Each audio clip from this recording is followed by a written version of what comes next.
মন রে আমার, জীবন তো ধীরে ধীরে ফুরিয়ে যাচ্ছে। দিনের পরে দিন, বছরের পর বছর কেটে যাচ্ছে।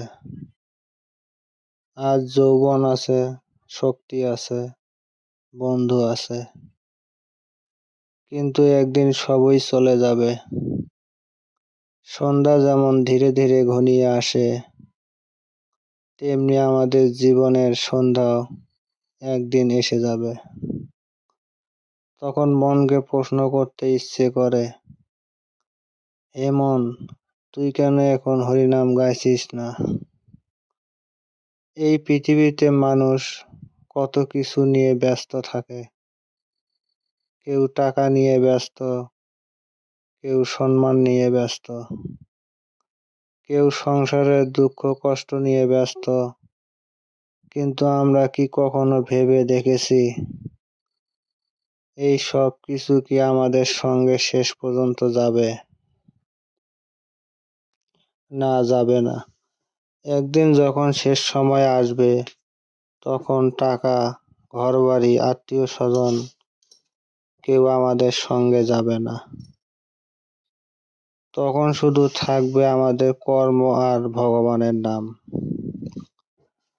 ভগবান শ্রীকৃষ্ণ বলেছেন, মানুষ যদি সত্য হৃদয় দিয়ে ভগবানের নাম স্মরণ করে, তাহলে তার মন শান্ত হয়, তার জীবন আলোকিত হয়।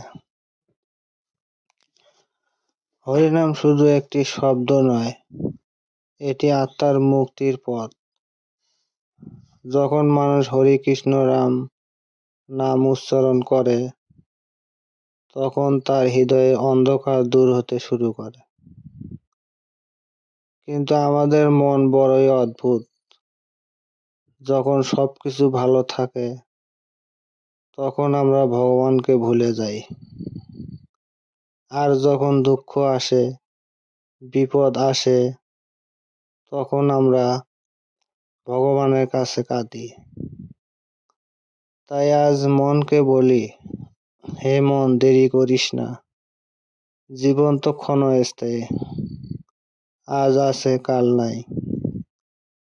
সকালে ঘুম থেকে উঠে যদি একবার ভগবানের নাম নেওয়া যায়, রাতে ঘুমানোর আগে যদি একবার হরি বল বলা যায়, তাহলে জীবন ধীরে ধীরে পবিত্র হয়ে ওঠে।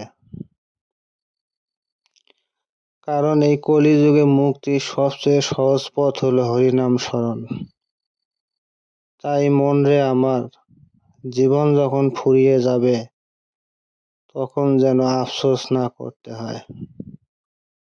সময় ছিল, কিন্তু আমি ভগবানের নাম নেইনি।